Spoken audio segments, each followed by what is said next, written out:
Are preparing to talk after a mass shooting at a music venue overnight, injuring 9 people. We know one of those people was in critical condition. City leaders talking to us for the very first time since that mass shooting. Let's listen in. Occurred at an establishment in the East End with 9 confirmed victims. These victims have been treated at 2 area hospitals, and at present there are no fatalities. You will hear in a moment from City Manager Cheryl Long and Interim Chief Adam Henney to discuss the current status of the investigation. Before they come up to speak, I'd like to emphasize a couple of things. First and foremost, our law enforcement and our first responders are heroes.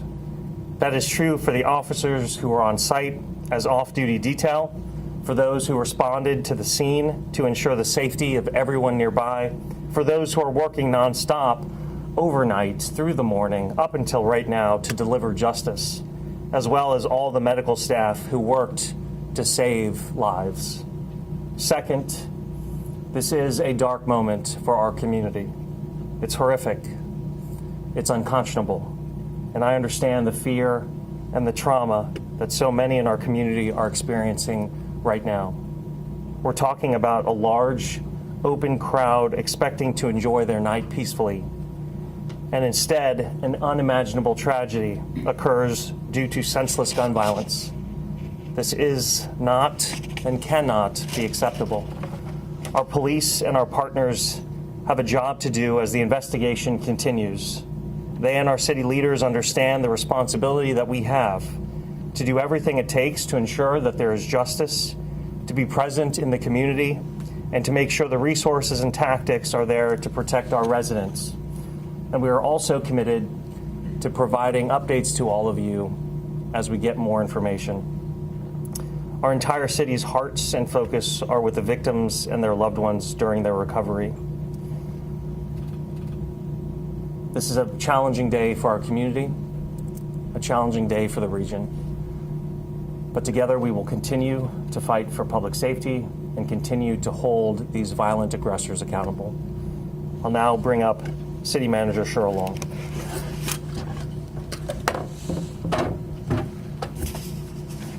Good afternoon. Like all of us, I'm heartbroken to witness such a senseless act of violence. But unfortunately, I am not shocked. So many of us in America are in a similar state of unease, not wondering if a shooting like this will occur, but when. The stress, the exhaustion, the confusion, they are constant. That moment when your heart drops because it's happening again is something we're all terrifyingly used to by now. I can only thank God that no one was killed. Our Cincinnati police officers, fire and EMS, and all other first responders who rushed to the scene are heroes of the highest order. Time and time again, they run towards chaotic and dangerous situations like this to protect us. Their work saved lives last night in its ultimate act of public service. Thank you, Interim Chief Henney, Chief Frank McKinley, and thank you to every single CPD officer and fire staff who jumped without hesitation into this unthinkable case. Our officers are working at top speed to understand the facts, interview witnesses and victims, and piece together the crucial elements of this investigation. When that work is complete, they will move just as quickly to bring any and all perpetrators to justice. That is what CPD does. They do it no matter the circumstance. They do it using every innovative and problem-solving resource at their disposal. And they do it with the full support of me and the city administration. Unfortunately, right now, they are doing it on very little sleep, and I'm very grateful for them. We are very limited on confirmed information right now, but one thing is absolutely clear. There is no need for a deadly firearm to be crowded into a music venue late at night. I want to reiterate what I've said time and time again. If you have a gun, your top priority needs to be responsible ownership. Anything less is actively putting our entire community in danger. A responsible gun owner would be as appalled as we are to hear of last night's brazen violence. A responsible gun owner understands that deadly weapons have no place in large crowds and at entertainment venues. A responsible gun owner looks at a situation like this and is as furious as we are. Because word gets around. People know who is dangerous. People know who has a gun and shouldn't. Responsible gun owners are not running to circles that would fire in a crowd of people. If you own a gun, we need this responsible gun owner to be you. If you cannot comply with these simple rules, you are complicit in the violence, period. When firearms get into the wrong hands and when gun owners are lax with protocols that stand between us and deadly chaos, that's when the unthinkable happens. There is no excuse. Guns are gasoline to the flames of violence.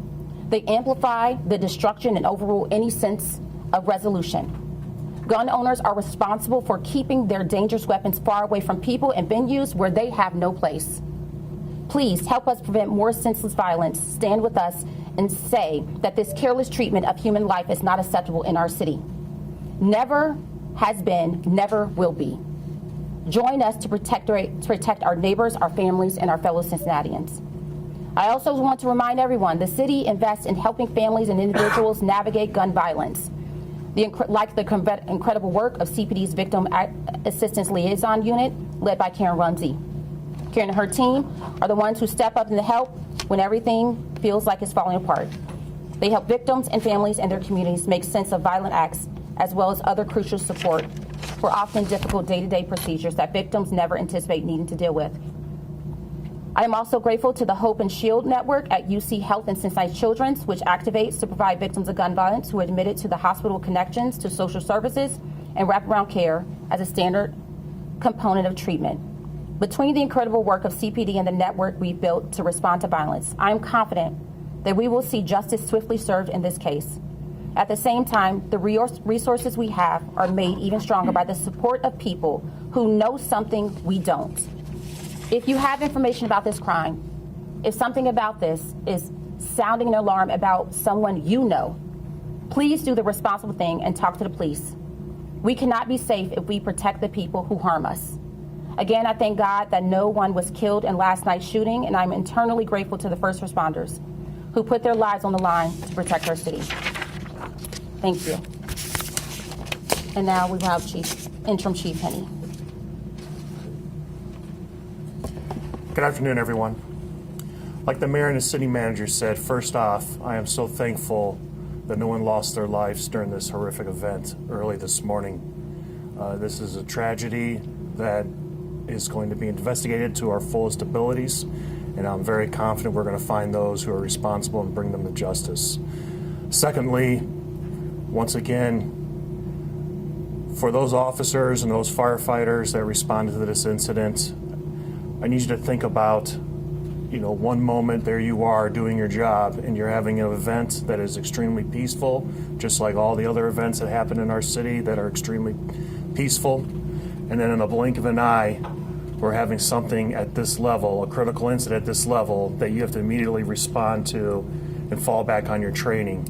And it just shows you how great our first responders are in this city, police and fire, our medics, everyone that's involved in this, because immediately all of these resources, all of our training take effect, and we're there, and I'm confident it's because of their rapid response and their dedication to duty that no one lost their life this morning. And finally, before I get into some of the specifics of what occurred, please understand, like the mayor and the city manager said, this is a very complex investigation. I need to ensure that I keep the integrity of this investigation in order to make sure that we bring these individuals in custody and hold them accountable. So I'm going to be very limited, extremely limited, in the questions I'm going to be able to answer today. But as you're aware, around 1 a.m., shots ran out inside of 4343 Kellogg Avenue. I believe it's Riverview Live nightclub. There was about 500-600 individuals there. Everything was peaceful at that moment. Leading up to that, we had detail officers that were working the parking lot and the perimeter like we normally do for any type of liquor establishment. Once those shots were fired, immediate resources throughout the city were brought in. Resources that weren't even working were brought in. Typically, shootings are investigated at the district level, but due to the complexity of this investigation, the size of the crime scene inside, the amount of victims, We ordered that our criminal investigation section come in with their criminalists to process this crime scene and conduct the interviews. We currently have 9 victims who have non-life-threatening injuries. We are still processing the scene. We are still interviewing the victims. We are still interviewing witnesses. And like I stated earlier before, we are going to bring whatever resources we can in, whatever we need to do to find out who or persons were responsible for this incident. I really do not have any more that I can provide you at this time, but I'd be more than happy to field questions. Can you tell us any sort of a suspect that you are looking for or suspects? I cannot at this time, ma'am. Have you recovered any weapons? I cannot give any of that information out about the investigation. Are there any history of incidents like this at that venue or anything close to it? No, there is not. Was it individuals in custody? So that's to say there were 2 gunmen in this incident? At I least? never said if there was one or more. We are investigating that. What were the security measures inside? I remember talking with metal detectors for something like this to happen, for a gun to get inside in the first place. This is still part of all of what we are investigating because we need to find out how many, whatever amount of guns that were brought into this place. So that is still something that we are investigating, but I can't release that either at this time. Chief, do you know what kind of weapon, what kind of firearm was used? I cannot release that at this time, sir. There's been multiple high-profile shootings lately. Privy, as an instance, 7 people were shot in November. Then Spotlight Lounge, now you have another high-profile shooting. Is there anything that's connected with these bystanders getting hurt in these incidents, or anything that's leading to this situation happening? What I can tell you is I am very proud of how our officers respond to these situations and how we investigate these incidences, and we're going to continue to provide all the resources that the city manager and mayor provides the police department to hold these people accountable. Piggybacking on that question, this might be a question for the mayor, but yeah, like you had incidents at Club Privé, 7 people shot for 3 weeks back in like November. We've had several high-profile incidents. I know Chief Fiji was put on investigation for following some of that, and now you have one of the largest mass shooting incidents, according to Councilwoman Owens in her statement today, in Cincinnati's history. So what is your plan to reduce violence and crime? Is that a question you wanted to answer? You want me to, sir? I'm happy to take it. The high-profile incidents that you mentioned are absolutely tragic and must be stopped. The through line between a lot of those instances that you're talking about, and we'll leave this most recent shooting aside because, again, it's being investigated and I can't comment on the specifics, but the through line for those previous shootings were people getting into an argument, having ready access to guns, and then shooting indiscriminately. So you ask what, if anything, can be done about it. Well, we can continue to have off-duty details at these establishments, as we have both this establishment from the shooting this morning and also in the previous. We can continue to do high visibility. We can continue to partner with the Highway Patrol to crack down on illegal guns, as well as our partnerships with DOJ, ATF, and FBI. But if people have easy access to guns across the board, and if they get into arguments, and instead of dealing with those arguments in ways short of mortal death, it's very, very difficult to stop that from happening. This brings up the real conversation around whether or not it is too easy to get a gun in our community, whether or not our laws make it so easy to get a gun in our community that a lot of people have guns, coupled with the fact that they refuse to deal with disagreements peacefully, to the extent that they not only refuse to deal with disagreements peacefully, but they immediately run to mortal danger. As you can imagine, our law enforcement leaders, our city leaders are very, very focused on what we can do to prevent people from getting access to guns, holding people accountable who engage in this kind of violence, but it is a very challenging issue to solve. For the people that were shot, are any of them being looked at as suspects at all? Once again, as I stated before, I cannot release any more information about the investigation. And just to get clarity on just one more thing, UC Health said that they had one person in critical condition. I believe you said 9 people were facing non-life-threatening injuries. Just want to make sure that we have verification on. Yeah, they are in stable. Everyone's in stable condition. Thank you. Chief, I have a quick question. Thank you.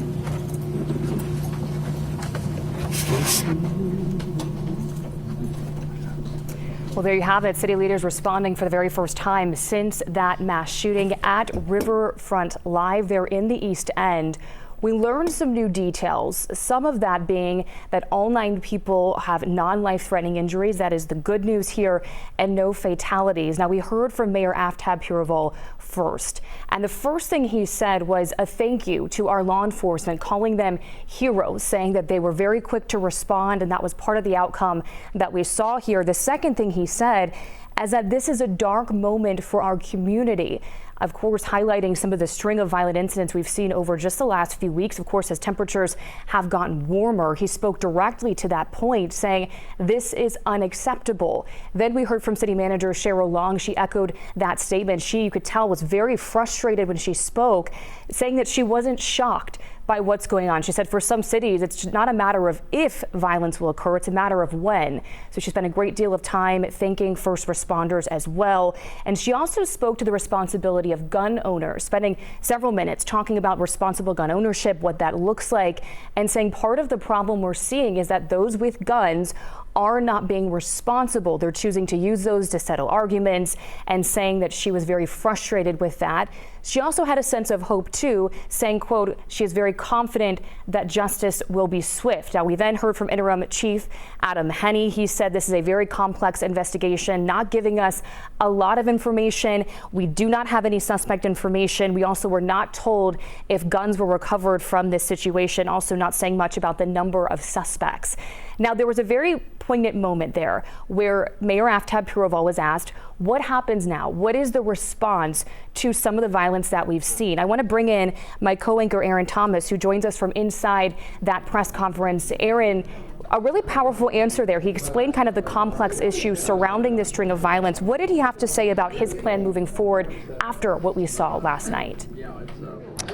Yeah, from what we recall here, Lindsay, the mayor, he was saying how perhaps it does help to have some of these off-duty or off-detail officers provide extra security at some of these venues. And we actually heard from the interim police chief here saying that there were actually some officers that were performing some security checks at the parking lot, the perimeter, and just so happened once the shots rang out, you had several of them that were already in position, but then they started to call in more backup. But because of the magnitude of this shooting and the amount of victims we're talking about, that's why they brought in the criminal investigations unit. You definitely heard from many of our city leaders definitely just being thankful that even though this is an unfortunate situation with 9 people facing injuries, thankfully no one lost their lives. But I'm pretty sure I can attest to many of us who woke up this morning getting that push alert on their phone, seeing the first thing, this mass shooting that happens overnight. You know, the weather is getting warmer, people do want to enjoy themselves, and for something like this to happen is simply heartbreaking, and it's frustrating when you don't have all the answers. I did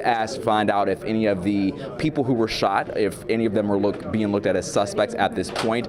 Police have not answered that. They have not provided if they had a suspect or a description of any more suspects, if there's one or more people involved. But certainly a lot of questions that have to be asked, other than them saying that this is a rather complex investigation they'll be following for a while. Lindsay? Aaron, a great question, obviously being very tight-lipped about this. And like you said, you were shocked to get this alert. I know many of us as well. We'll follow up with you in just a little bit. Again, a lot of questions at this point about what is to come with this situation. We're also starting to hear from some of the people who were inside when this happened. We've received a statement from the DJ. We've received several comments from those who were inside. They had to run for their lives. So we have much more information to get to. Our team coverage begins at 6 o'clock tonight. We have several reporters, anchors on this situation. We will keep getting these answers and bringing the very latest developments both on here on the air and on